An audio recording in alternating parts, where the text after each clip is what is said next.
Boa tarde, pessoal. Vamos começar aqui a próxima sessão. Eu sou Henrique Rabelo de Andrade.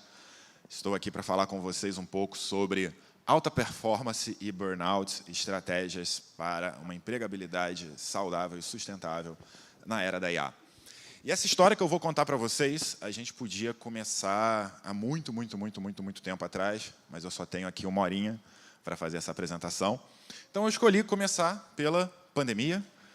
Todo mundo aqui viveu o lockdown há alguns poucos anos atrás. E a maioria das empresas que não tinha uma boa metodologia de trabalho remoto teve que começar a trabalhar remoto da noite para o dia. As pessoas foram mandadas para casa, para trabalharem de casa, sem que, de fato, houvesse um planejamento para isso, sem que isso fosse feito de uma forma organizada, dado, né, a obrigatoriedade do momento. E o que praticamente todo mundo que estava nesse caso sentiu, ou se não sentiu, conhece alguém que sentiu, foi uma queda de produtividade, uma queda na qualidade de vida. Afinal, as empresas não sabiam como fazer esse trabalho remoto e os profissionais também não estavam prontos para esse trabalho remoto naquele momento. E aí, o que aconteceu? A gente tem aqui dados gerais da indústria, que mais de 70% dos trabalhadores de pequenas e médias empresas que estavam em home office começaram a relatar sintomas de burnout.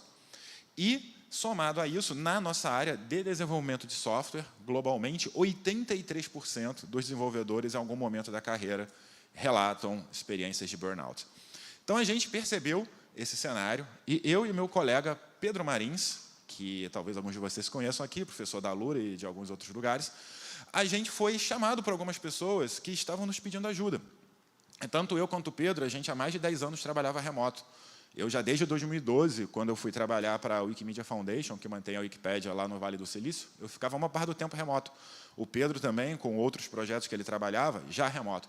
Então, a gente já tinha anos de experiência trabalhando de casa. E aí a gente começou a orientar as pessoas, a gente pensou, vamos começar a falar disso publicamente. E aí a gente criou esse podcast chamado Happy Hour Remoto, um podcast focado em produtividade e felicidade no ambiente do trabalho remoto. E vocês podem procurar depois no YouTube. A gente não está mais com ele ativo hoje, mas tem todo o histórico lá para quem quiser acessar. E foi muito legal. Muita gente aprendeu muitas técnicas sobre o trabalho de casa. Aliás, recomendo aqui, depois vejam a gravação da palestra do Ricardo Coelho, que ele apresentou ontem. Ele falou muito sobre isso aqui. Foi muito legal. Mas, enfim, voltando aqui para a nossa história, nós criamos esse podcast e nós começamos a ensinar técnicas para as pessoas trabalharem de casa de forma mais produtiva. E o tempo foi passando e as pessoas foram conversando com a gente, foram contando suas histórias, os seus sucessos, as suas dificuldades.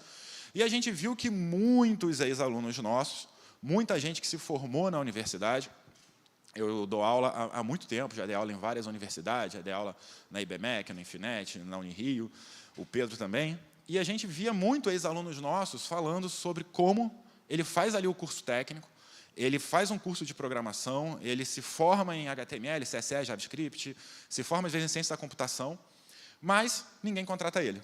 Ele está lá desempregado, ele não está conseguindo a vaga dele. Muita gente procurando a primeira vaga, muita gente que já está na primeira vaga procurando um upgrade na carreira. Às vezes, a pessoa está tentando se tornar um desenvolvedor pleno, às vezes, a pessoa quer sair do trabalho no Brasil para trabalhar remoto para gringa, às vezes, a pessoa quer se mudar lá para fora, enfim. Pessoas com demandas de evolução na carreira que não estavam conseguindo essas posições. E a gente viu uma certa dicotomia, porque a gente também conhece muitos empresários, a gente também já gerenciou várias equipes durante muito tempo. E, de um lado do mercado, as empresas falando, não tem mão de obra qualificada, a gente não está achando profissional, a gente está com um monte de vaga aberta e não tem ninguém para preencher essas vagas. E, de outro lado, um monte de gente falando, eu me qualifiquei, eu sou um programador e ninguém me contrata. E a gente começou a olhar para essa situação e a gente falou, cara, tem alguma coisa que não está batendo aqui. E aí a gente olhou para as nossas carreiras, eu e o Pedro Marins, e a gente fez ali uma engenharia reversa de o que a gente fez durante a nossa carreira que nos fez conquistar tantas vagas em pequenas empresas, em multinacionais, para trabalhar remoto, para trabalhar alocado, para gerenciar a equipe, para ser desenvolvedor, em várias posições, o que a gente fez. E quando a gente era recrutador, quando a gente era gerente, o que a gente olhava para os candidatos que a gente escolhia. E, olhando para isso, a gente criou uma metodologia para a empregabilidade sem burnout. A gente criou a Code Conhecimento, onde a gente começou a compartilhar esse método, onde a gente começou a oferecer treinamentos, consultorias, mentorias, para ajudar profissionais que quisessem evoluir na carreira de desenvolvedor de software, sem passar por burnout, criando alta performance.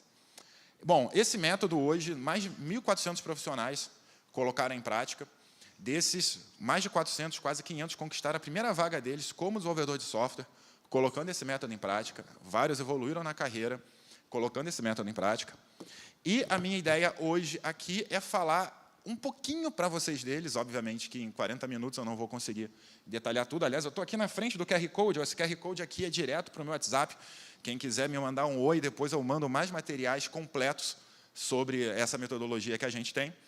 Mas a minha ideia aqui hoje para vocês é trazer a base dessa metodologia, trazer a filosofia que está por trás dessa metodologia e que sustenta todo esse sucesso que o pessoal que colocou em prática teve. E essa filosofia, a gente diz que ela é baseada em 5 pilares. A gente fala que são os 5 pilares da carreira, que são o compromisso, a confiança, a comunicação, as conexões e a constância. E alguns de vocês podem estar se perguntando, pô, Henrique, mas você está falando de carreira dev? Eu achei que você ia falar que os pilares são código limpo, desenvolvimento por testes, integração contínua. Tudo isso muda com o tempo, tudo isso as ondas vão trocando, tudo isso a gente tem que saber se adaptar. Toda a parte técnica, e foi isso que a gente viu, muita gente se qualificando somente no conhecimento técnico de um framework específico, de uma técnica específica, mas sem entender o todo. A gente começou até a brincar que tinha muita gente se formando programador, mas que não sabia ser de fato um desenvolvedor de software, desenvolvedor de soluções. E com a chegada cada vez mais presente das ferramentas de IA, de apoio para código, isso começou a ficar cada vez mais gritante, cada vez mais visível. Aquela pessoa que acha que vai conseguir um emprego porque decorou parâmetros de uma linguagem de programação, essa daí que está sofrendo cada vez mais com dificuldade de ser colocada no mercado. Por outro lado, aquela pessoa que sabe desenvolver uma solução, ela está cada vez com mais mercado. Tem uma grande referência para quem é desenvolvedor de software, o Kent Brack, é uma grande referência do desenvolvimento ágil de software. Ele fez uma frase que eu gosto muito, depois quem quiser me manda mensagem que eu mando a frase certinha. Mas ele falou algo do tipo, testei aqui essas ferramentas de IA e eu descobri o seguinte, 99% de tudo que eu fazia não vale mais $1, mas o 1% que eu ainda faço hoje vale 1000 vezes mais. Então, o Kent Brack falou isso e fez um chamado aos desenvolvedores, dizendo, é hora de recalibrar. A nossa função é cada vez mais nobre. E isso a gente entende que passa por esses 5 pilares aqui, e eu vou detalhar eles um pouquinho para vocês agora. Então, vamos lá. O primeiro pilar da carreira que a gente trabalha é o compromisso. O compromisso que você faz com um determinado objetivo, com um determinado projeto de carreira e de vida. Tem uma frase de um grande filósofo brasileiro, nascido na Baixada Santista, que é o Chorão, grande skatista. Ele tem uma frase que é muito citada por muita gente, que fala que cada escolha é uma renúncia, né? E muita gente cita isso, tem gente que tatua isso, você vê em para-choque de caminhão nessa frase, mas eu não gosto muito dela, não. Porque cada escolha é uma renúncia, está errado. Na verdade, para cada escolha que a gente faz, acontecem imediatamente infinitas renúncias. A gente tem infinitas possibilidades do que a gente poderia estar fazendo. Eu poderia estar aqui dando palestra para vocês, eu poderia estar ali no meu notebook fazendo um programinha em Python, eu poderia estar ali no meu notebook vendo o Instagram, eu poderia estar lá na casa da minha namorada vendo um filme com ela, eu poderia estar na praia, eu poderia estar surfando, eu poderia estar fazendo uma pós-graduação em desenvolvimento ágil, a lista, eu posso ficar aqui até o fim da minha vida falando de coisas que eu poderia estar fazendo. E na nossa área, isso muitas vezes nos sufoca, porque todo dia, né, tem um framework novo, todo dia tem uma tecnologia nova, todo dia um colega seu vai te falar de um curso incrível que ele fez, todo dia alguém de uma outra empresa vai falar, pô, se você soubesse essa linguagem de programação aqui, eu te trazia para o meu projeto. E a gente está o tempo inteiro shiftando, mudando o nosso foco, né? Você começa aqui uma tecnologia, de repente a outra parece muito interessante, de repente vem outra que é muito legal. E, de fato, tem, sim, muita coisa muito interessante, né? A gente não fica sem foco só porque a gente é bobo. É porque, de fato, a nossa área é interessantíssima e toda hora tem uma coisa muito legal que a gente quer aprender. Mas, quando a gente começa a ficar trocando a todo momento, a gente não chega em lugar nenhum. Mentira, não chega em lugar nenhum, não. Chega sim. Mas a gente não chega tão longe e chega mais devagar. A gente tem essa primeiro pilar, que é o compromisso. Você vai estabelecer uma meta para a sua carreira. A gente costuma recomendar que seja uma meta ali de 3 a 4 meses, uma primeira meta, e você não vai olhar para o lado enquanto você estiver trabalhando nisso. Você vai ter aquele compromisso com aquela meta. Depois desse tempo, você pode parar e olhar. Pô, realmente quero continuar investindo aqui em aprender a ser um engenheiro de DevOps. Eu continuo mesmo querendo conseguir uma vaga remota para trabalhar assíncrono com front-end. Daqui a uns 3, 4 meses, você se permita, coloca lá na sua agenda um evento para você repensar, recalibrar naquele momento. Mas mantenha um compromisso diário com aquela meta por um tempo. Parece algo óbvio? Na nossa área, isso é muito difícil da gente fazer, né? E aí a gente costuma brincar que a carreira, muita gente acha que é andar num trilho, né? Muita gente acha que para você ter uma boa carreira, você só tem que achar o trilho e andar nele, como se você fosse um trem, né? Eu vou encaixar minha locomotiva aqui e eu vou embora. Como nos tempos do meu avô, talvez, você entra numa grande indústria, vai morar na vila dos operários daquela indústria, vai fazer a carreira lá por 40 anos, vai se aposentar lá, você vai só seguir esse trilho, né? E a gente fala que a vida do desenvolvedor não é achar um trilho. A vida do desenvolvedor é andar numa trilha, no meio do mato. Não sei quem aqui está acostumado a fazer trilha, mas a trilha é muito mais precária, né, do que o trilho. Alguém já trilhou, mas ela está ali, pequenininha. Aqui a resolução da foto está até pior, né? Você não tem muita certeza se ela continua depois daquela curva ou se ela vai sumir. Às vezes vão ter bifurcações que não tem placa para você se identificar. Às vezes você vai ter uma árvore que caiu no caminho, você vai ter que abrir um caminho novo que ninguém tinha passado antes, porque caiu uma árvore onde todo mundo falou que dava para passar. Então, a nossa carreira está mais ligada à trilha e não ao trilho. E se a gente ficar procurando o trilho, a gente nunca vai sair da mata, porque a gente não vai achar o trilho aqui no meio da mata. Então, a gente tem que escolher um caminho e andar. Se a gente quer sair da mata, a gente vai escolher aquele caminho, vai trilhar aquele caminho, sabendo que não vai ter trilho. E aí eu gosto aqui dessa frase do Jocko Willink, ele fala muito até sobre essa questão da trilha, que ele é um ex-soldado americano, né? E ele hoje tem uma consultoria de empresas. Tem uma frase dele que ele diz que se você caiu de um avião no meio do mato, você escolhe uma direção e anda. E anda, e anda, e anda. Mas se é para o leste, você vai para o leste durante dias. Se é para o norte, você vai para o norte durante dias. Se um dia você vai para o leste, não achou nada. Depois você vai para o norte, não achou nada. Depois você vai para o oeste, não achou nada. Depois você vai para o sul, não achou nada. Vai para o leste, não achou nada. Você voltou para o mesmo lugar. Então, enfim, o Jocko tem muitos ensinamentos desses e ele diz também que todo mundo quer uma pílula mágica, algum truque que elimine a necessidade de fazer o trabalho. Mas isso não existe. E isso vale cada vez mais para a nossa profissão. Não vai ter o agente de IA mágico que vai resolver o seu trabalho para você. Não vai ter aquele certificado maravilhoso que custou caro para caramba, que vai fazer todos os recrutadores quererem te contratar. Não tem aquele projeto que você subiu no GitHub, ganhou 10.000 estrelas e agora você nunca mais vai precisar compartilhar um código que todo mundo vai te chamar para palestrar em todos os eventos. Não tem essa pílula mágica. O que tem é um compromisso de estar ali constantemente construindo a sua carreira. E esse é o primeiro pilar. Enquanto a gente não botar isso na nossa cabeça, a gente vai estar procurando essa pílula mágica que a gente nunca vai encontrar e a gente vai gastar tempo e energia procurando ela, ao invés de fazer o que deveria ser feito.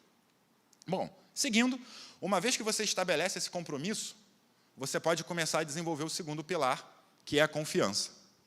E a confiança aqui, eu falo sobre a confiança no seu próprio trabalho, a confiança de que você dá conta de fazer o que deve ser feito.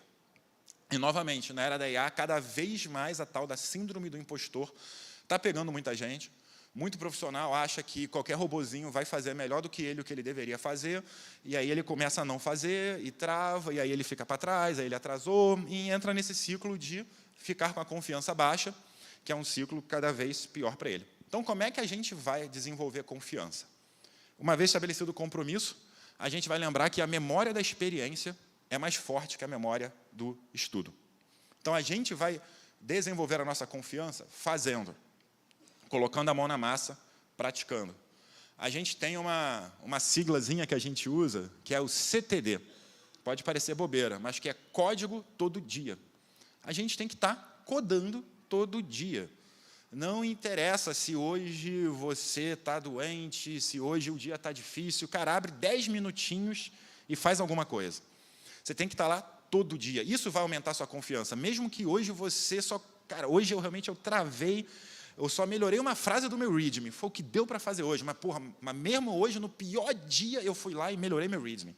Isso vai somando com o tempo. Nesse primeiro dia, você vai se achar um bobo, mas daqui a pouco você vai abrir seu GitHub, você vai ver ele uns 60 dias verdinhos, aquilo vai aumentando sua confiança. E não é só aumentando sua confiança porque está verdinho, é porque cada verdinho daquele, na verdade, fez você ir resolvendo problemas, fez você ir desenvolvendo mais.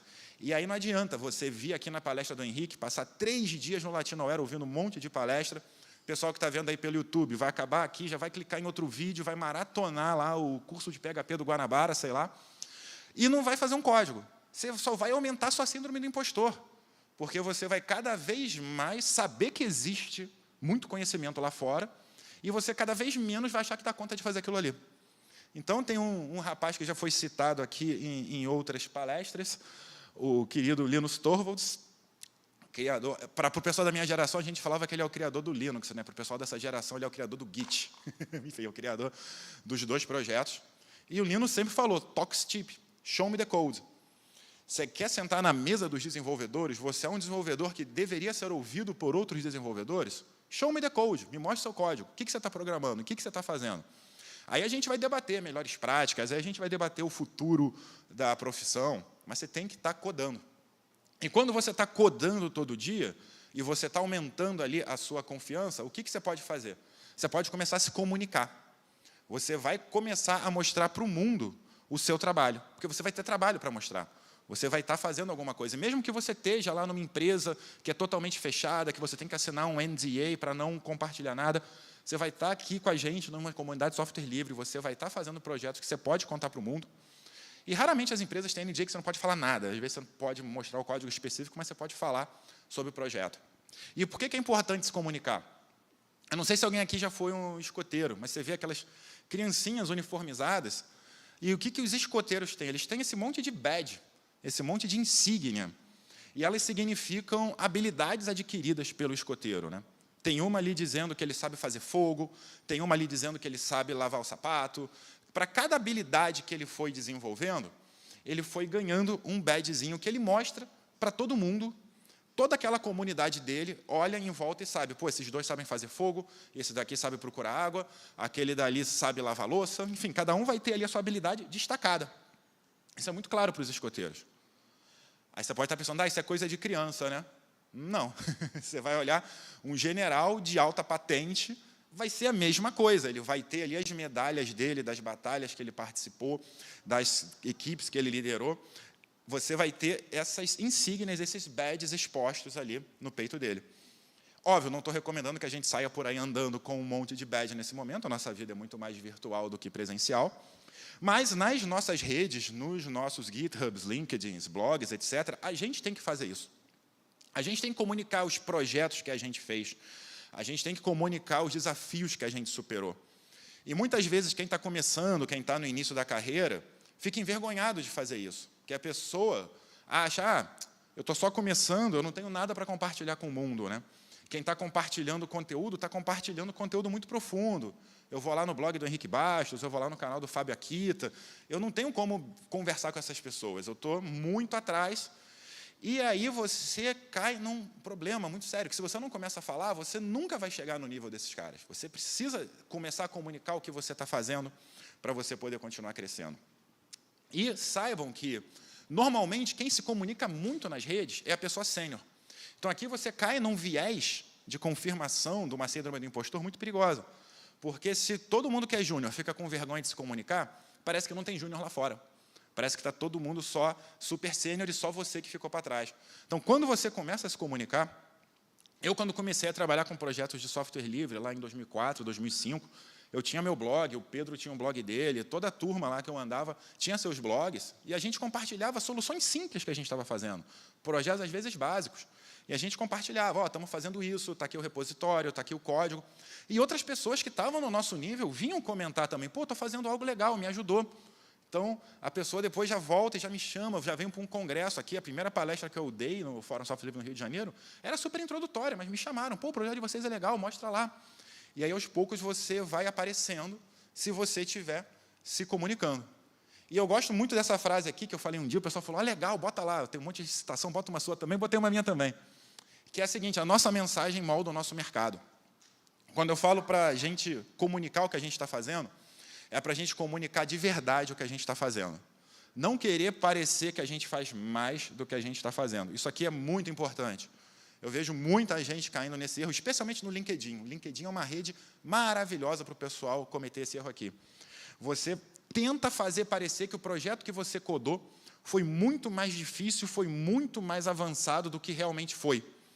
E você quer parecer o bonzão, porque aí você acha que vai chamar a atenção de um recrutador, aí você acha que vai chamar a atenção de um sênior. E talvez você até chame a atenção. E isso vai ser ruim para você. Porque, como disse o Linus lá atrás, talk is cheap, show me the code. Legal, você chamou a atenção, estou procurando um dev sênior, eu te chamei para a entrevista. Se na hora ali da entrevista você não for de fato um cara sênior, bicho, eu vou perceber na mesma hora. Uma coisa é aquele post que você revisou, pediu para o amigo revisar, pediu para o ChatGPT revisar, você pode até, naquele post lá, dar uma enrolada. Mas na hora ali do dia a dia, na hora do 1 a 1, na hora de sentar do lado, você vai ter a sua capacidade, que é a real. Então, o que vai acontecer? Se você estiver tentando parecer alguém que você não é, você vai até chamar a atenção, você vai ser talvez chamado para uma entrevista de sênior, mas você não vai ser contratado. Enquanto talvez tivesse uma vaga de pleno, que podia ser exatamente o que você precisa nesse momento, mas que não vai te chamar para entrevista, porque vai ver aquela sua mensagem, aquele seu post, vai pensar, não, esse cara aqui está muito avançado, ele não vai topar ganhar, sei lá, 12 mil reais aqui, eu não vou nem chamar ele para essa entrevista, quantas vezes era tudo que você queria nesse momento, mas você falou, vou apontar lá para cima, né, para ver se aí depois eu negocio e consigo o que eu quero. O mundo real não funciona assim. Então, a gente tem que saber que, quando a gente fizer a nossa mensagem, a gente vai estar dizendo com quem a gente está conversando. E a gente quer conversar exatamente com quem está procurando alguém do nosso nível. Se a gente acha que a gente não está no nível que a gente gostaria, a solução é estudar mais, praticar mais, ter mais consistência, ter mais constância, mais compromisso, e não tentar parecer quem você não é nesse momento. E aqui vale o contrário também, tá? No nosso mundo, eu sei que tem muita gente que comete o erro oposto, que é um excesso de humildade. A gente também não precisa, não deve falar que tudo que eu fiz, isso aqui foi simplesinho, isso aqui foi óbvio, isso daqui qualquer um faz. Conheço alguns que estão aqui, até palestrando, que fazem isso, assim, né, de sempre diminuir os seus feitos. A gente tem que achar esse equilíbrio. Não é porque a gente não é arrogante que a gente tem que dizer que nada do que a gente fez tem valor. A gente tem que saber falar exatamente, isso que eu fiz foi difícil, superei, Acho que qualquer um poderia conseguir também, se dedicasse o suficiente, sim. Não vou dizer que eu sou o último bolacha do pacote, isso eu faria. Mas, sim, deu um trabalho enorme. É saber se posicionar. E aí você vai conseguir trocar com pessoas que estão procurando alguém do seu nível. E aí, quando eu falo isso, a gente chega no quarto pilar, que é o das conexões. No momento que você está se comunicando dessa forma com o mundo, você vai conseguir genuinamente se conectar com outros profissionais. E quando eu falo aqui da conexão com outros profissionais, eu estou falando primariamente de dev com dev. Esse também é um erro que muita gente comete quando quer crescer na carreira, achando que tem que se conectar só com o recrutador. E a conexão do dev com o recrutador ela é importante também, mas ela é secundária. A nossa principal rede é com os nossos pares, é com os nossos colegas, é com quem está no dia a dia fazendo o mesmo que a gente está fazendo. Aí esse colega vai te indicar para um recrutador, esse colega vai te ajudar a ter todo o compromisso, toda a confiança, toda a habilidade de comunicação para quando você for conversar com o recrutador. Então, a gente vai começar a nos conectar mais com desenvolvedores de software. E como é que a gente se conecta com desenvolvedores? A gente segue muito o Small Acts Manifesto.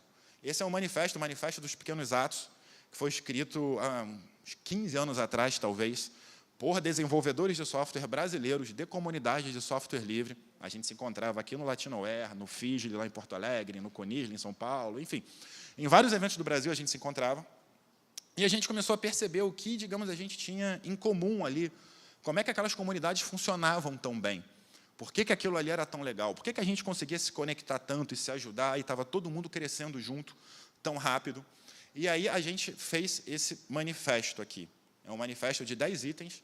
Ele está escrito em inglês, tinha alguns gringos que participavam dos eventos também. A ideia era que isso aqui fosse um manifesto global, a gente já tinha muita gente trabalhando para a gringa naquele momento. E eu quero passar rapidinho aqui pelos 10 itens desse manifesto de como nós mantemos as nossas conexões profissionais com pequenos atos. E o primeiro item é o trust, é a confiança.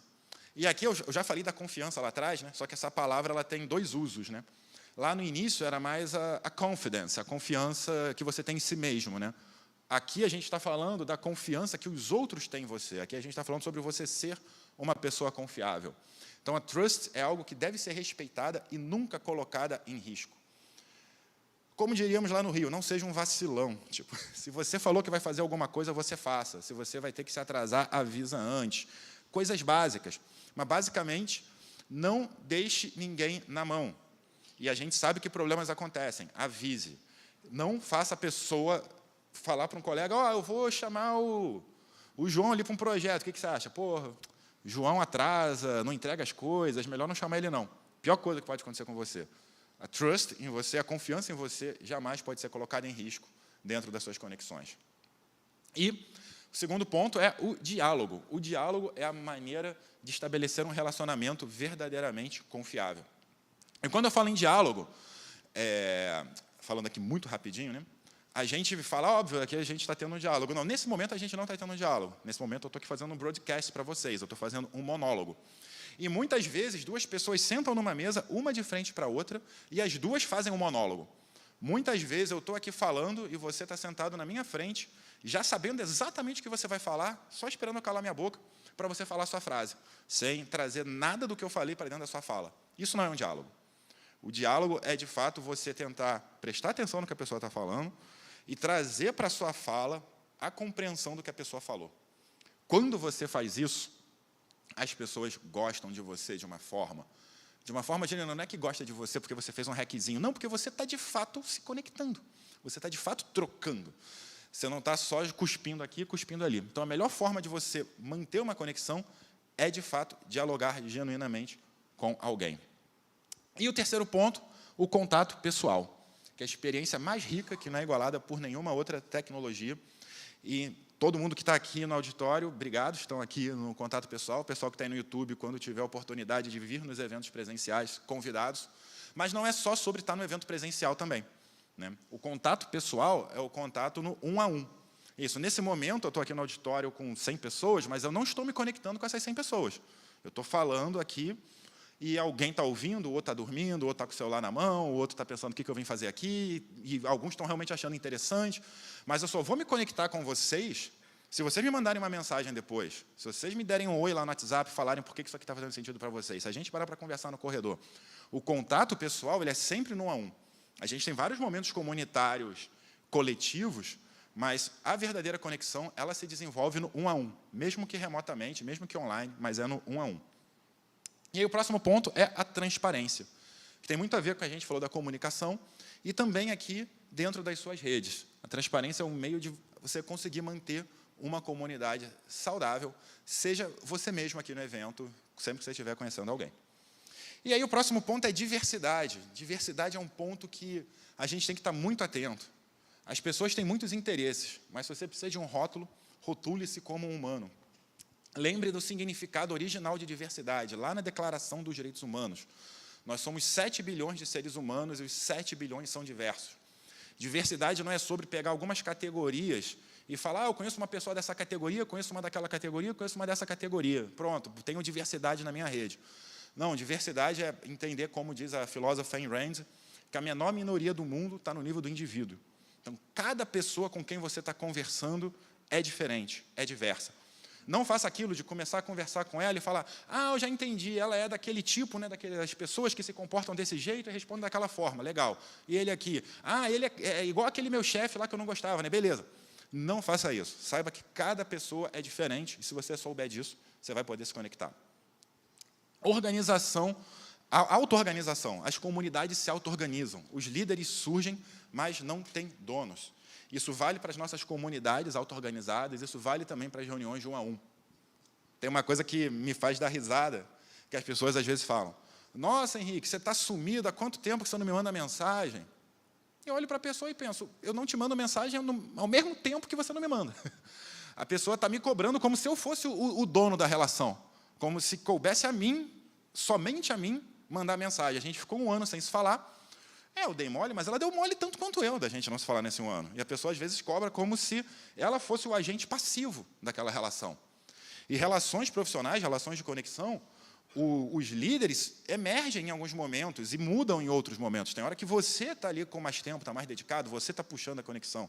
Em outros momentos, não vai ser você, e vice-versa. E você tem que saber que as conexões são dessa forma, elas são fluidas na liderança. E o exemplo. O exemplo é algo que tem que ser sempre, sempre, sempre levado em consideração. O exemplo é como a gente ensina, é como a gente vive, é como a gente aprende. Sempre procure dar o exemplo e sempre procure escolher bem de quem você vai seguir o exemplo. A gente brinca, né, tem uma expressão macaco de imitação, né, a gente é bem parecido com os macacos, a gente imita quem está perto da gente, inconscientemente. Se eu começo a conviver muito com uma pessoa, eu começo a pegar os trejeitos dela. Se eu começo a ficar muito tempo numa cidade, eu começo a falar com o sotaque daquela cidade. Você vai pegando o exemplo de quem está em volta, queira você ou não. E aí a gente gosta muito de propor que você sempre esteja conectado com pessoas em 3 níveis profissionais diferentes. Você se conecte com pessoas que estão no mesmo nível profissional que você, pessoas que já avançaram um pouco mais no caminho que você quer avançar, e que você se conecte também com pessoas que estão começando a trilhar o caminho que você já começou, mesmo que você tenha começado há um mês atrás. Tem alguém que está começando hoje. E assim você vai poder seguir exemplos, ser exemplos e viver com alguém que é um exemplo ali do seu lado. Tem uma frase de coach, que eu odeio ela, que fala: nunca se compare com os outros, se compare somente consigo mesmo. Isso não faz o menor sentido, isso é o caminho do burnout, isso é o caminho do isolamento. Nós somos seres humanos, nós somos seres sociáveis, nós criamos sociedades, nós estamos aqui dentro de um auditório cheio de gente, nós estamos online numa rede com milhões de pessoas ao vivo. Nós somos seres sociáveis por natureza. Esse papo de só se compare com você mesmo, nunca olhe para o lado. Você vai virar um macaco mesmo, você vai lá para dentro da tua caverna, subir na tua árvore e sumir do mundo. E tem muita gente que está fazendo isso sem perceber que está fazendo isso em chat com o chat GPT da vida, achando que está conversando com alguém, mas, na verdade, você está só na sua bolha de eco consigo mesmo. Então, o exemplo não é só você buscar referências também. Isso é muito importante aqui. Que aí tem outra frase de coach que eu não gosto, que é: seja a pessoa mais burra da sala. Né? Esteja sempre num lugar onde todo mundo é mais avançado que você, que assim você vai crescer mais rápido.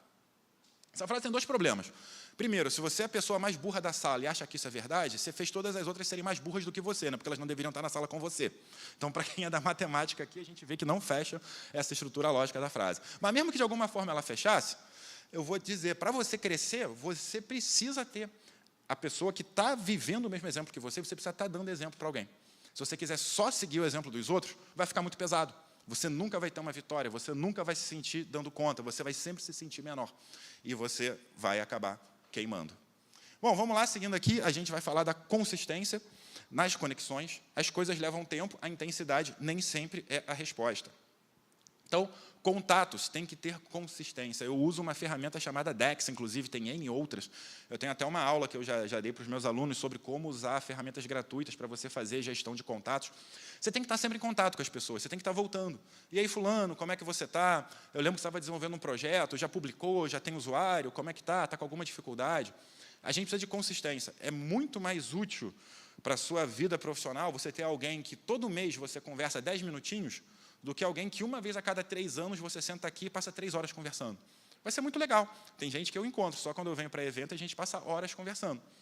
Mas a gente fica 3 anos sem se conectar e não ajuda tanto a nossa evolução profissional, digamos assim. É um amigo legal, mas como conexão profissional, está rendendo muito mais aquele cara que a cada 2 semanas a gente troca 5 minutinhos. E aí, como é que está o projeto? Avançou? Legal? Então, a consistência é muito mais útil do que a intensidade, mas, atenção, intensidade nem sempre é a resposta. Às vezes é. Às vezes é. Tem hora que realmente uma conexão precisa de uma intensidade maior. E, inclusive, nesse momento, estamos num evento, esse é um dos momentos onde a intensidade faz mais sentido. A gente está aqui na mesma cidade, raramente estaremos aqui novamente, então, aqui é um momento que, para mim, faz sentido ir dormir mais tarde, ficar mais tempo conversando com as pessoas, conversando com todos vocês que vão me mandar uma mensagem aqui quando acabar, espero, e por aí vai. Bom, vamos lá. Give, give, give. Doe, doe, doe. Você ficará impressionado com a rapidez que as coisas voltarão. As conexões, a gente fala muito isso, assim. Você tem que realmente doar como se você não esperasse nada em troca. Não é pensando, eu vou ajudar esse cara aqui porque, ele trabalha numa empresa que vira e mexe, abre vaga de dev, quem sabe ele me contrata. Eu não vou ajudar aquele ali não, né, porque a empresa dele está quebrando, está fazendo layoff, então eu vou parar de dar atenção para ele. Ajude pelo bem de ajudar. você cresce profissionalmente só de estar ajudando. É no processo que você vai crescer, não é pensando, esse cara aqui vai me contratar. Não. Se você estiver simplesmente pensando, cara, eu vou ajudar porque quando eu ajudo eu aprendo mais, esse cara vai acabar gostando de você e querendo te contratar. E aquele cara que você pode procurar achando que vai te contratar, você vai com uma energia diferente ali, que ele não vai querer tanto assim estar em contato com você. E para terminar aqui, essa lista do Small Acts Manifesto, do it, faça, tão simples quanto possível, apenas o essencial para passar para frente. As conexões têm muito mais valor nos pequenos atos do que nos grandes atos. É muito melhor se eu te fizer uma pergunta, fulano, você sabe como é que eu resolvo aqui essa integração do Django com a API lá da AWS, não sei o quê. Você pode só mandar Henrique, não sei, cara, dá uma olhada aí no Google. É melhor do que você voltar daqui a 2 meses falando, aqui, Henrique, passei os últimos domingos trabalhando, fiz para você essa integração. Fala, mas agora eu já resolvi, já estou em outro projeto. Então, faça o mínimo que você puder fazer naquele momento, ou até me avisa, eu quero trabalhar num projeto para fazer essa integração, quer fazer comigo? Simplesmente faça, simplesmente troque. Conexão, você tem uma latência baixa, você está ali sempre respondendo a um ping, tem muito mais valor do que todo o resto que você pode vir a fazer. Dito tudo isso, esse é o Small Acts Manifesto, convido vocês a levarem ele para a vida de vocês, eu vivo minha vida baseado nele já há alguns anos e gosto muito disso.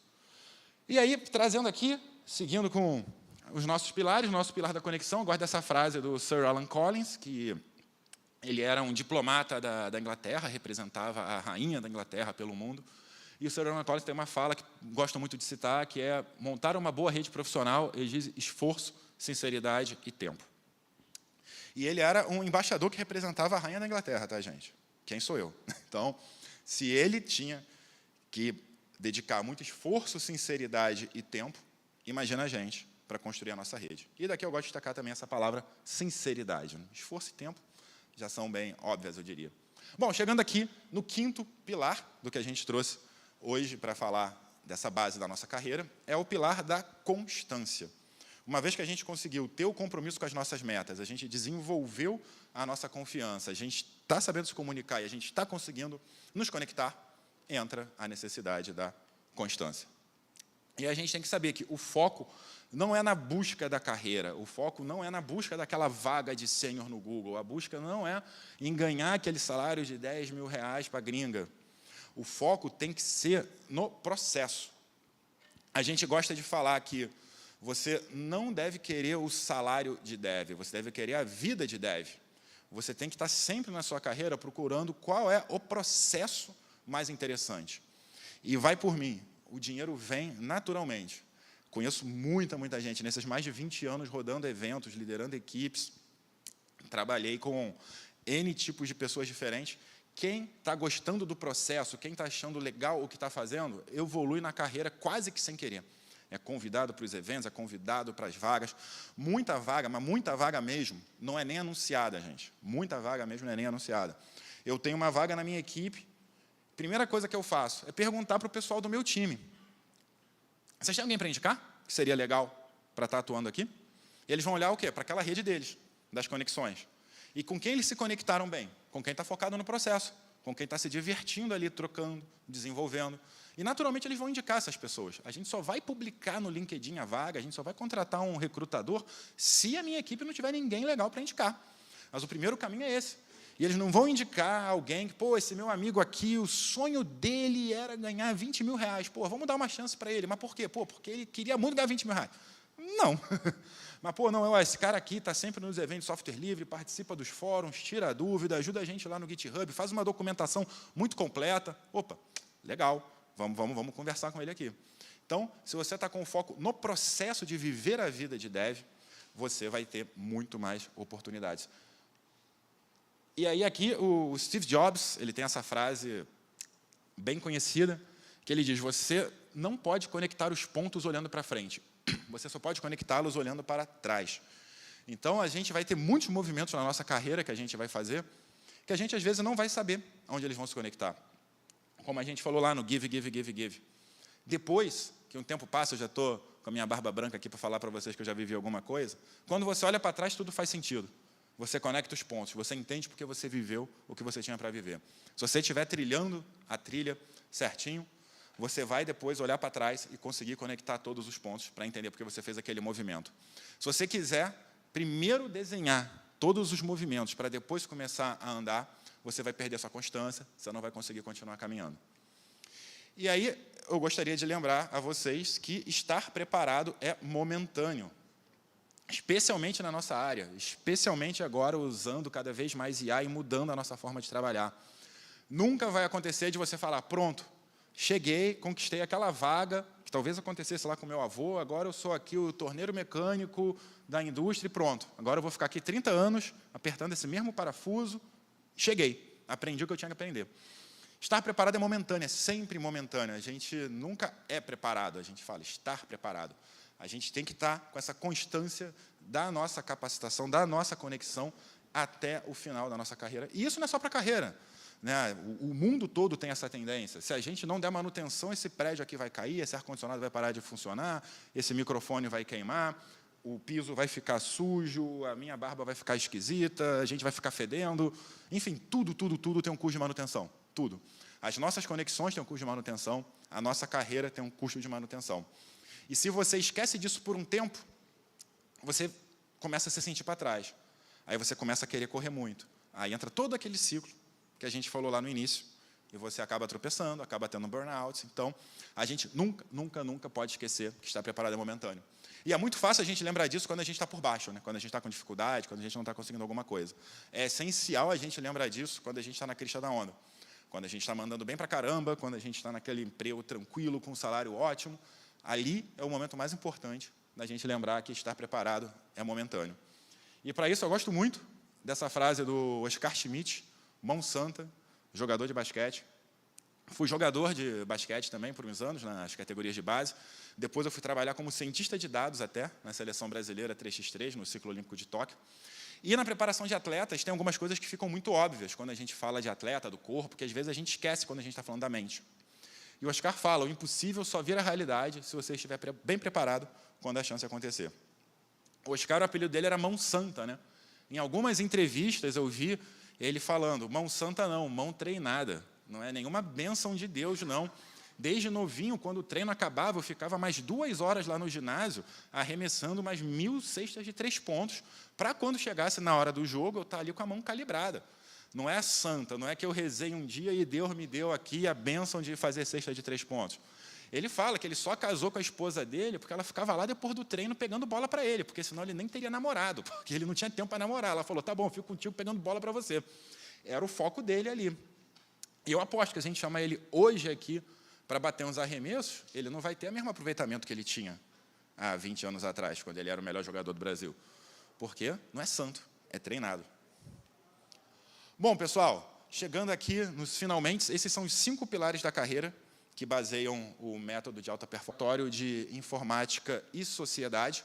Então, nós estamos desenvolvendo mais esse método para a evolução na carreira, em diversos outros cenários. A gente está fazendo uma série de iniciativas aí para o ano que vem, estamos planejando. Me mandem uma mensagem, esse QR Code aqui vai direto para o meu WhatsApp, pessoal. Não é para o meu LinkedIn, não é para me seguir no Instagram. Enfim, pode me seguir em tudo.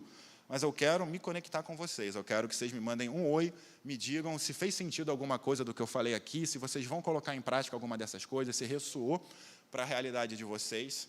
E lembrem-se, gente, nós somos humanos. Humanos são seres sociáveis.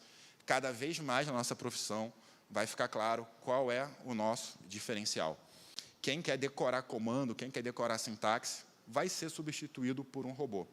Quem entender o que é um ser humano vai usar os robôs em sua vantagem.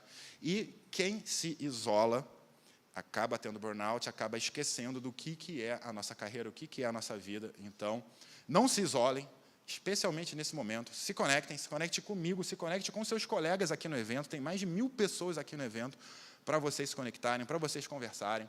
Então, saindo daqui, manda mensagem ou para mim ou para um colega, comentando o que vocês vão fazer para seguirem tendo alta performance sem burnout. É isso, galera. Obrigado.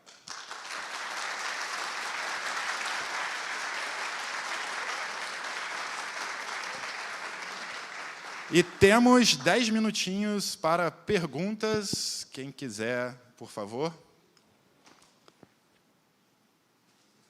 Vou fazer uma foto aqui, hein, galera.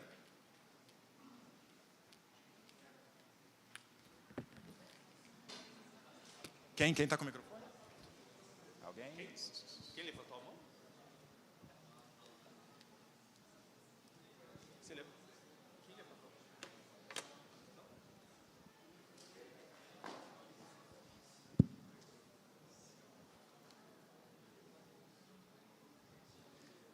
Então, na verdade, eu tenho uma pergunta para você. Você falou sobre os caminhos, as trilhas que a gente tem que seguir e tal. E a gente precisa de ferramentas para seguir esses caminhos e tal. Eu sei que um computador poderia ser uma ferramenta que você ia falar, mas o que você indicaria de ferramentas para a gente seguir esse caminho, né? Perfeito. A principal ferramenta é humanos, colegas profissionais, e é isso. Eu posso falar de um monte de framework de carreira, de um monte de coisa. A gente já desenhou o mapa do front-ender, o mapa do cientista de dados. Mas tudo isso muda tão rápido, por isso que é trilha e não trilho. Voltando para a metáfora lá de quando a gente vai para o parque natural, qual é a melhor aplicativo que você pode ter para andar na trilha? É contratar um guia local. É andar com um cara que está ali todo dia no parque. É melhor do que qualquer aplicativo. Eu tenho aqui um monte de aplicativo, mas que é isso? Que o cara que fez mês passado mapeou. Mas se mudou, e o meu aplicativo vai ficar para trás. Então, assim, tem um monte de ferramentas aí, mas, de fato, para mim, o melhor é você estar inserido em comunidade. É você estar aqui.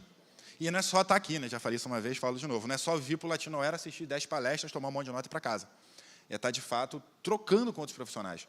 É estar conversando com a galera. Eu falei um pouco disso lá atrás, né? Mas eu quero reforçar a importância de você estar conectado com gente que está no mesmo nível que você também, né? Eu falei muito do seguir o exemplo e dar o exemplo. Mas você está, e aí voltando lá para o meio do mato, né? Tem hora que você se sente perdido. Aí você encontra com 3 pessoas. E aí, vocês sabem onde estão? Não, estão perdidos também. Você fica mais calmo. Imediatamente você fica mais calmo. Porra, não sou o único perdido, né? Vamos junto, então, tentar pensar em como é que a gente chega lá na cachoeira que tem do outro lado do parque. Só de você saber que você não está sozinho, perdido, isso já é uma ajuda muito grande. E, frase de efeito, mais pessoas juntas pensam melhor do que uma. Então, se exponha, se coloque em conexão, fale com seus colegas. Esse, para mim, é a melhor forma de você continuar seguindo a trilha.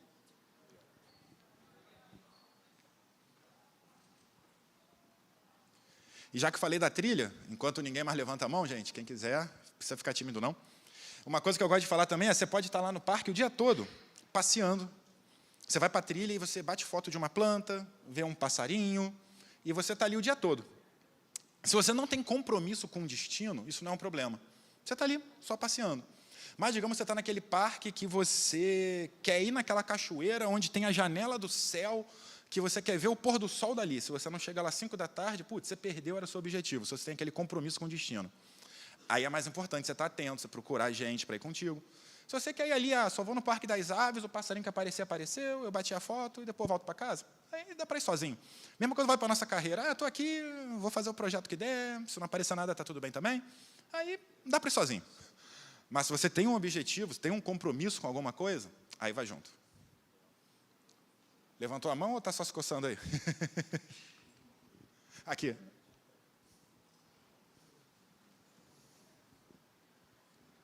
Boa tarde. O que é mais importante, o que você mais observa para contratar um Dev Júnior? Ótima pergunta.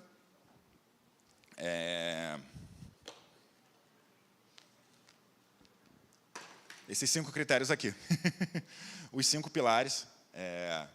Uma piada à parte, né? Enfim, não é uma piada, mas aumentando aqui a resposta, o que eu mais vejo é a capacidade dele de se conectar com o time. Você pode ter um código muito simples, mas você sabe explicar aquele código que você fez, você sabe documentar ele e você sabe pesquisar sobre como resolver o próximo problema. Isso é muito mais importante do que você, de fato, saber resolver um problema complexo. Então, o júnior que chega... Tem dois problemas de júnior, digamos assim. Eu vou falar de onde a gente corta. Primeiro, clássico é aquele que chega com um projeto super complexo, que ou pegou de um amigo, ou foi um GPT que fez. Você olha para aquele código e fala, bicho, esse cara aqui, se fizesse isso, não era júnior. Tem algum problema muito sério. Ou ele sai na porrada com todos os colegas de trabalho, ou ele está mentindo, porque não é possível que esse cara aqui esteja procurando vaga de júnior. Então, você já corta esse cara para um lado.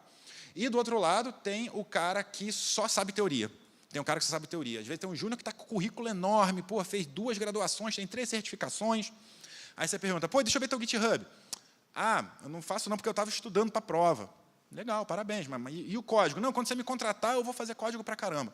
Então, uma coisa, se eu tivesse que escolher uma dos 5 pilares mais importante, é o da constância. Se eu abrir teu GitHub e ver que você está há uns meses fazendo projetos, mesmo que simples. Teu primeiro projeto foi um site, depois você fez uma calculadora, depois você fez ali o sistema de gestão de biblioteca. Quem aqui é das antigas, a gente sempre começava com isso, né? Mas eu vejo que você está evoluindo. Eu vejo que você está ali constante e documentando seu código e trocando em comunidade.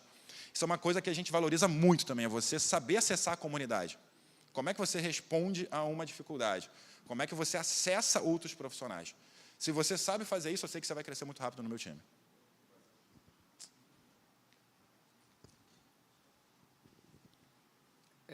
Boa tarde.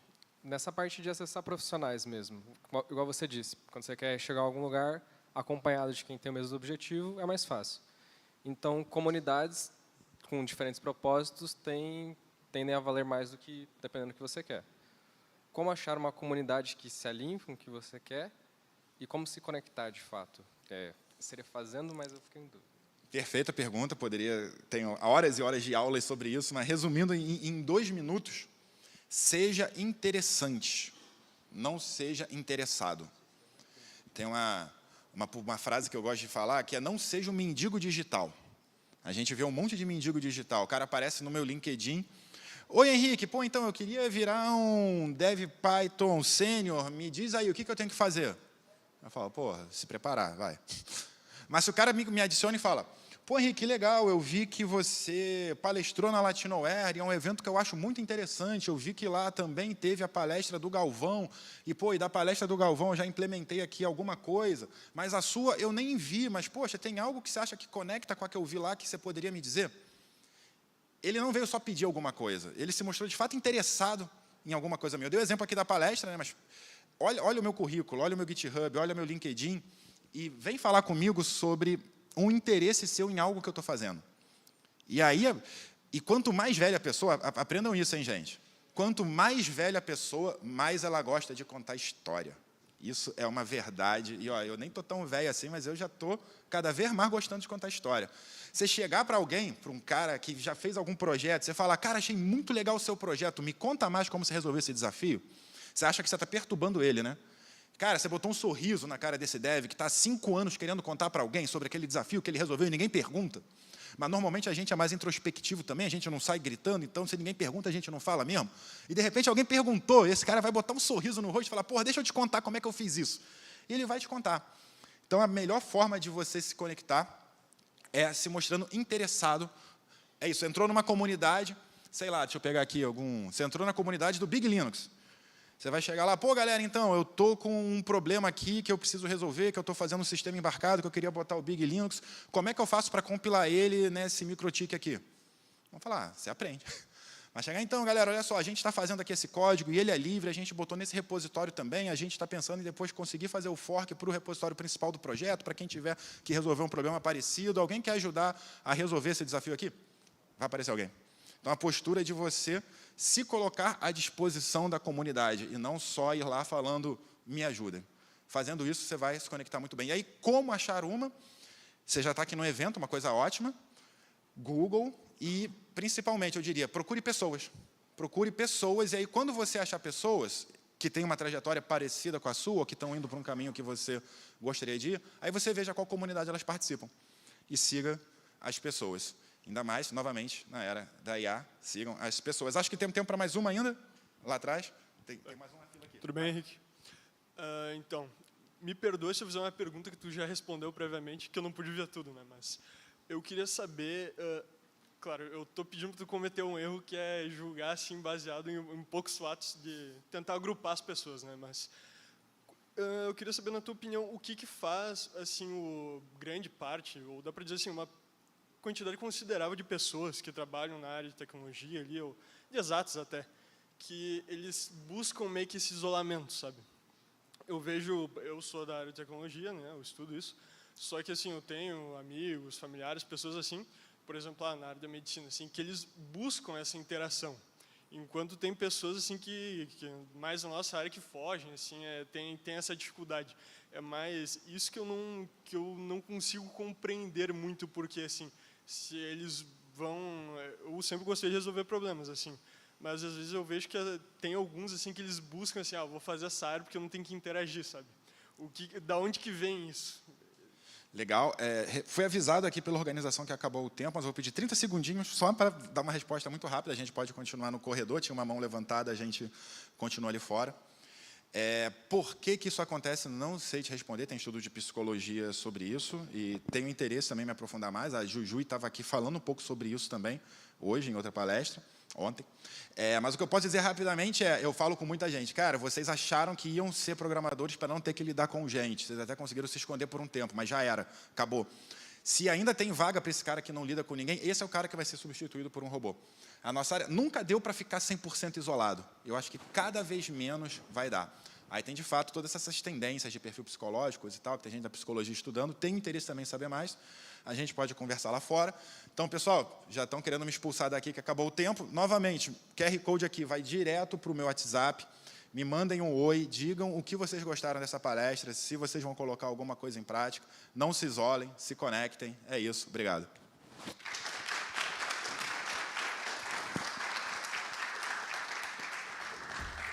O futuro não tem hora marcada, é movimento.